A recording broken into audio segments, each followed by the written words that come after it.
software out there to connect to these ports on these heavy-duty vehicles. There's the jaw test, that's a very popular one, and I've actually done a video using the jaw test if you want to look back on those old videos.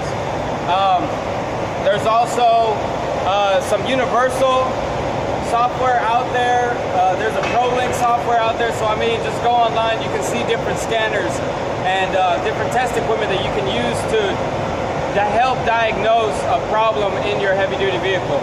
But before we get to using that, we're going to be doing a couple of different testing. We're going to be doing a voltage drop test across our batteries to make sure that they're at proper voltage. Because if you're at low voltage, you know, you could be getting some faulty sensors or faulty codes that could be, you know, prevented if you just have a properly charged system. Another thing that we're going to be looking at is our connector up here to make sure it's properly secured and stuff. And another thing that we're going to be checking out is we're going to walk around the engine bay and we're going to check all the connectors to the harnesses and the sensors. We're going to make sure that they're snug and tight. So we'll get to those tests first, and then we'll get into the Bosch system. Okay, so our first test we're going to be doing is a voltage drop test on the batteries. We just got a basic voltmeter. Okay, so you turn it on, set it to volts, and then, I mean, since these batteries hooked up here in series, it don't really matter which battery you touch. We're just going for a D2. Okay. It looks like we're reading 12.25 volts, which honestly is not a great reading. We're probably gonna have to put this battery on the charge before we actually connect our diagnostic tool. You typically want 12.6 volts or better. But before we get to putting those batteries on the charge, we're gonna jump into this next test, which is gonna be for our data link connector. We're going to check the resistance in the line, make sure that that the data link has a good connection to properly communicate with the ECU and the diagnostic tool. Okay, so we just got a little 14mm wrench here. We're going to disconnect this battery, and after we disconnect these batteries, we're going to go inside the truck and do the test in there. Okay, so here we are inside the cab. We have our voltmeter set to ohms because we're going to be checking the resistance between C and D pin on our J1939 pin here. This is a 9-pin connector, the data link, I'm sorry. There's also a 7-pin, usually a 1708. But you know, this is the one that we've got here. And basically we're going to be going to the 2 pins that correspond to the data link, which is the positive and the negatives. And we're going to be testing for resistance on the line. We should be reading about 60 ohms. Anything less than 6 ohms is just completely bad. So it's a pretty big range that we got to hit. But 60 ohms is a perfect, and hopefully we're getting pretty high, pretty close to that. Look at that.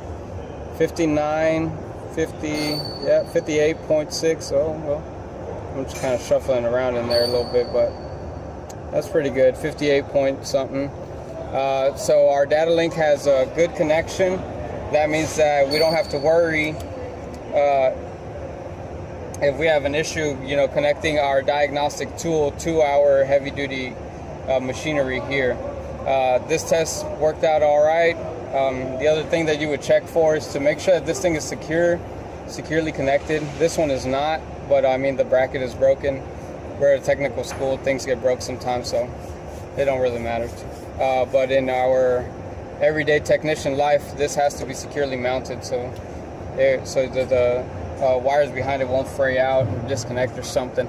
Okay, so our next test, or next check, I should say, before we connect our diagnostic tool, is going to be the walk around in our engine bay to check out the harness and check out the sensors. While we are doing that, we're going to be connecting our battery to make sure that we're up at optimal charge, and we'll be ready to connect our diagnostic tool. Okay guys, so we moved the truck outside, try to get a little bit better light. Our last check before we connect our diagnostic equipment, like I said, is going to be walking around the engine bay. And now I've already done that. We've had the batteries on the charge for a while now, so those should be good for when we actually connect our Bosch system diagnostic tool to our tractor here.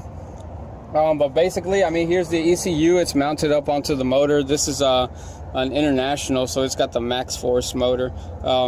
And you would basically come in through and check all these connectors, make sure that everything's plugged in tight.